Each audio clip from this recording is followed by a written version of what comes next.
Hello and welcome. This is part 2 of my review of an Anthem of the Seas Royal Caribbean cruise. If you missed part 1, be sure to go back and watch that video as well for more tips. Okay, so let's talk food now. First, I want to clear up a point that might be a topic of some confusion. So when you hear My Time Dining, when you hear you have to sign up for My Time Dining, what they're talking about is the main dining rooms. So on the Anthem of the Seas, the main dining rooms are the American Icon Grill and Silk. The Windjammer Marketplace is the buffet. You do not need reservations for the Windjammer.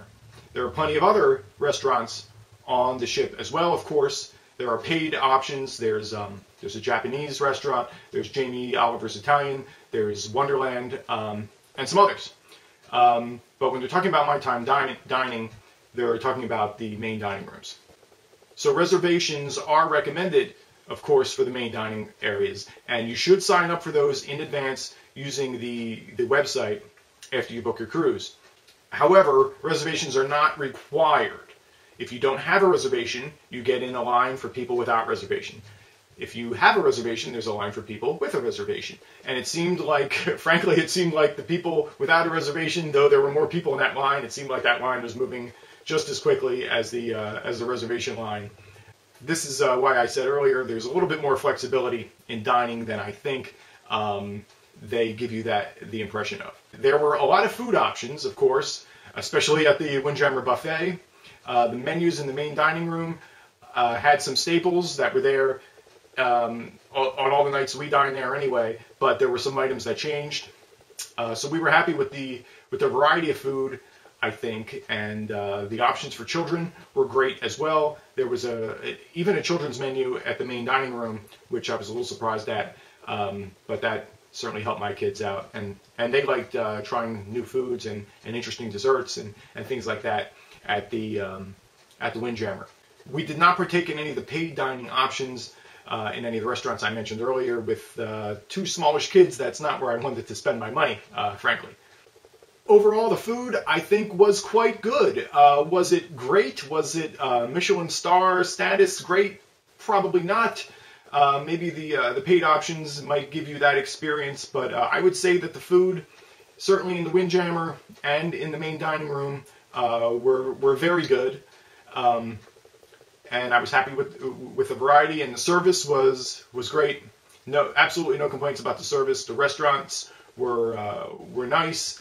We were only in the American Icon Grill. Every time we went, we got seated there.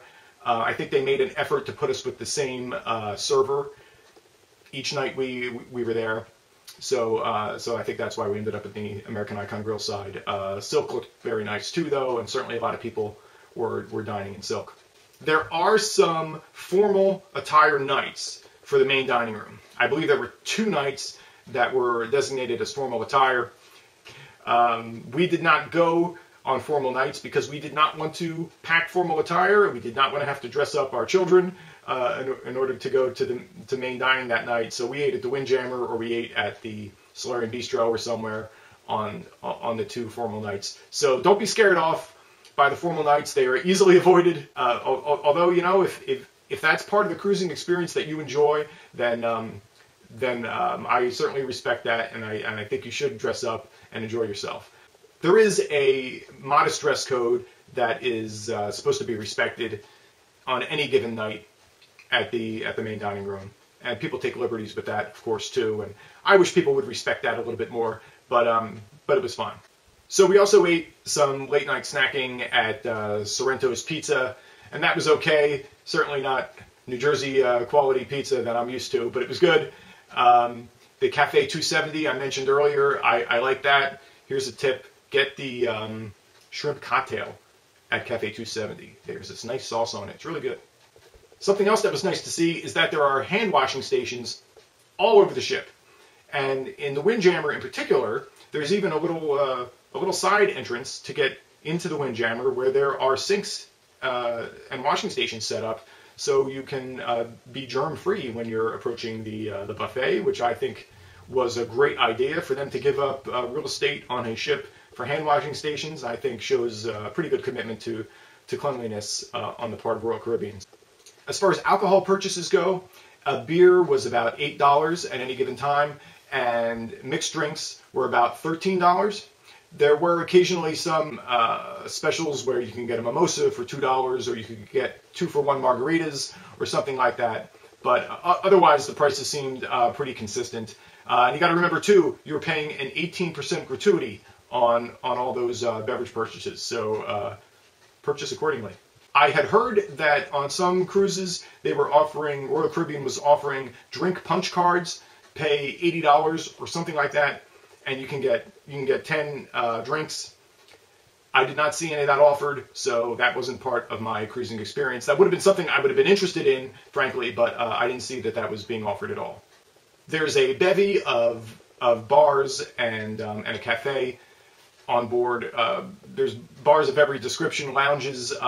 I liked the Balearis Lounge. The mid-century feel of it gave off a pretty good vibe for my taste, so I enjoyed that place. And you know, there's bars of every other theme also, so there's something for every taste, I think. The Bionic Bar was an interesting place, I think, where these robotic devices assemble mixed drinks for you. The kids enjoyed watching that. I felt that the position of the bar was odd. It was kind of out there in the middle of Deck 5, I think it was. It didn't seem like a destination, really. There was nothing playing on TV, really. There was no music really happening. It was situated more like an area you would pass through than any kind of a destination point at all. Certainly not where you would want to spend a whole evening, I don't think. But definitely a good novelty and an interesting item up there on Deck 5. There is what amounts to really a Starbucks on Deck 4, where they had all kinds of teas and coffees and all of the same quality you would expect from any Starbucks, I think. Okay, so activities and events on board the ship. Every night in your cabin, you will receive this, the cruise compass. And inside, it will list all of the planned events for the next day, and it also tells you where they are on the ship. So that was very helpful. This is also available in one form or another on the app on the television in your stateroom and on the Royal IQ app as well. The big shows on our voyage and for the foreseeable future, I think, are Spectra's Cabaret, The Gift, and We Will Rock You. We saw 2 of those 3. We did not see The Gift because I had heard that it might not be so entertaining for children. Not that it's inappropriate for children, but that kids might not enjoy it as much as maybe the other shows. Spectra's Cabaret is in the 270 Lounge.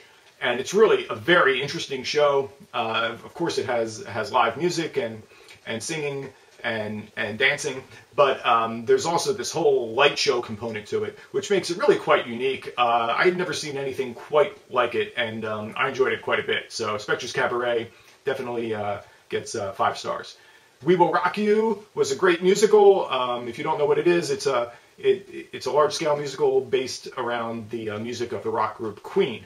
And I thought it was quite good. My wife and I see a lot of theater. We're theater people, and we thought it was quite good. We enjoyed it quite a bit. Certainly very close to Broadway quality, I would say.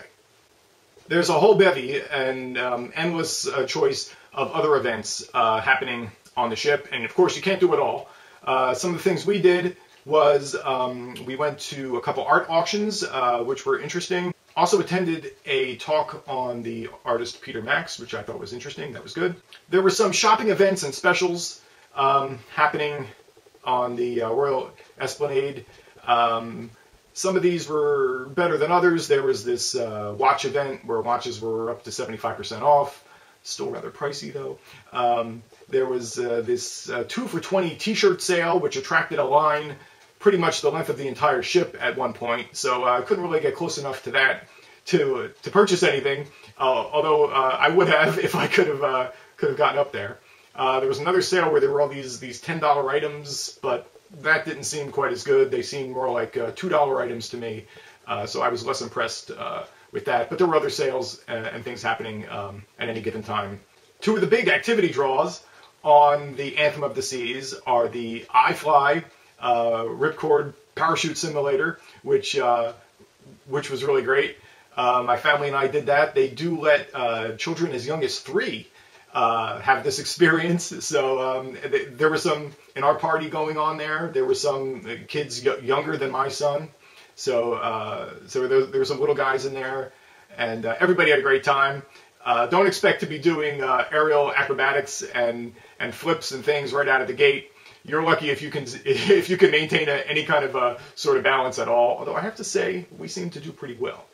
The other big draw is the Northstar experience, which is this pod at the top of the ship, which elevates all the way up to, is it 300 or 350 feet, and gives you really a bird's eye view of the ship. That was pretty neat. Although it would have been better if we could have scheduled the time where we were in port or near a port, so we would have some land to look out over. When we did it, we really just did. It was just open ocean around us. Although the belly flop contest was happening on the on the pool deck below us, so that was interesting. So do make an effort to try to schedule Northstar early, so you can maybe get a better time than we did to have that experience. Also want to tell you that if you schedule an appointment for iFly or Northstar and you do not show up, you will be charged a $25 cancellation fee.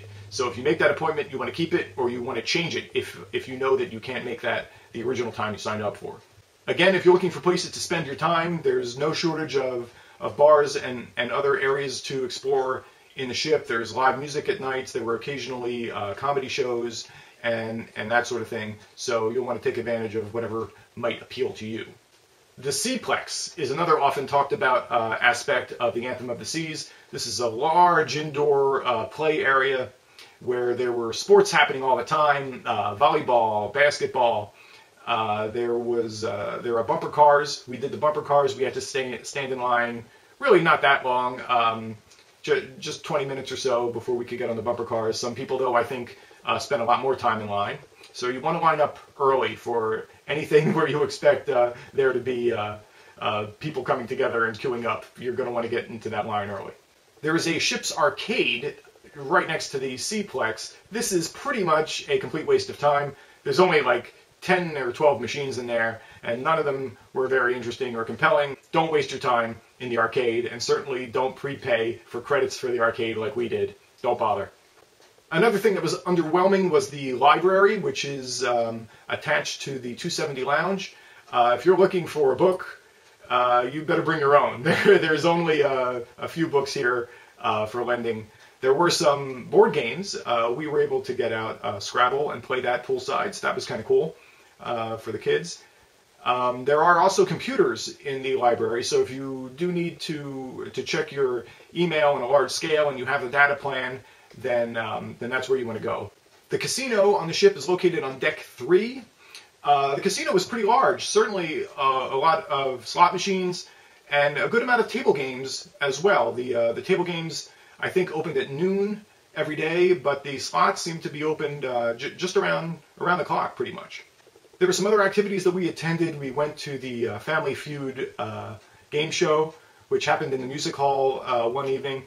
It was a fun event, but it was a little curious to me. There were about 400 or 500 people there for it, and the whole thing only lasted about 30 minutes. So that was a little strange. I mean, with that many people there and the bars open, you would think that this event might have lasted at least an hour. That's what I would have expected. And the host that they had was a little unimpressed with him. He wasn't very funny, very interesting, or very enthusiastic. I was kind of disappointed in him and in the brevity of the event, but the people that were up there were entertaining, and the whole idea of the game show is a good one. So it was a good event, but it certainly could have been better. Along those same lines, I was unimpressed with the presenter they had for a Next Cruise event. So Next Cruise is an event they encourage you to go to, where they show you some of the new ships that are coming to Royal Caribbean soon, and some of the hot deals they have on booking another cruise with them. So we attended one of those, and again, I was unimpressed with the presenter here. I don't know if there is a language issue or if there's a cultural thing happening, but generally I would say there was a lack of enthusiasm from the entertainment staff. Now, that isn't to say that they weren't friendly and attentive, but especially the entertainment staff, I felt could have been more enthusiastic and really help drive the experience and help you have fun on your cruise. I was a little disappointed in that. Now I have to talk about the Adventure Ocean program. So the Adventure Ocean program is Royal Caribbean's children's program. They have this divided into 3 different age groups, and it goes up to 11 years old. So both of my children participated in this. One thing you need to know, this is a good tip, is you have to register for Ocean Adventure once you get on the boat. I didn't see any way to pre-register for this. So on day 1, we went over there. This is located on deck 12, and we registered both our children for Adventure Ocean. My kids were not overly impressed with the Adventure Ocean programs that they attended. I have to say, from what I saw, they were crowded. There were a lot of kids. There were, I think, over 70 kids in one of the programs when I visited. Pretty much they were playing games, and there was a TV for them, but I didn't see anything that really got the kids excited.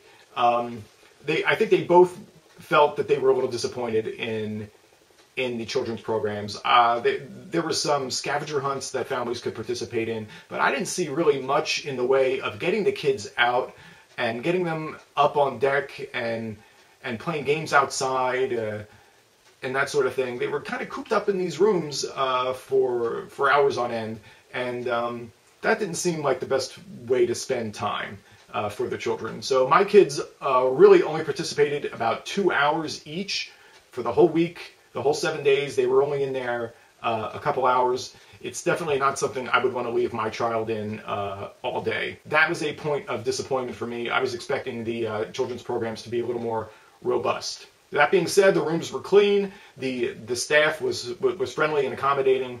So again, thumbs up for the staff, but I think the program might need another look. So I also do want to talk about Coco Cay and the onshore excursion there. Most Royal Caribbean ships in the Caribbean stop there because it is a Royal Caribbean property. So I do want to mention that. One of the interesting things about Coco Cay to know is that the pier on the island is currently under construction. And from what I saw, it looks like it's going to be under construction for a while. So that means that there are tender boats that take the guests from the Anthem of the Seas out to Coco Cay. Now, here's a big tip. Get an early tender boat. Tickets are given out the day before at a designated time and location. Get there early and get an early tender boat. We happened to be in the right place at the right time, and we got tender boat ticket number 3. I saw some people, though, who had tender tickets as high as number 32.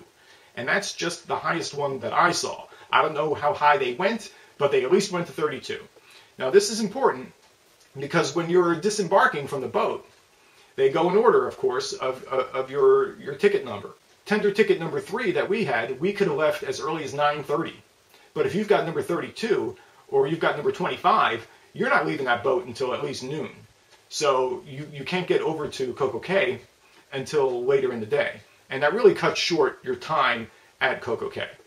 So that's a big tip. Get an early tender boat.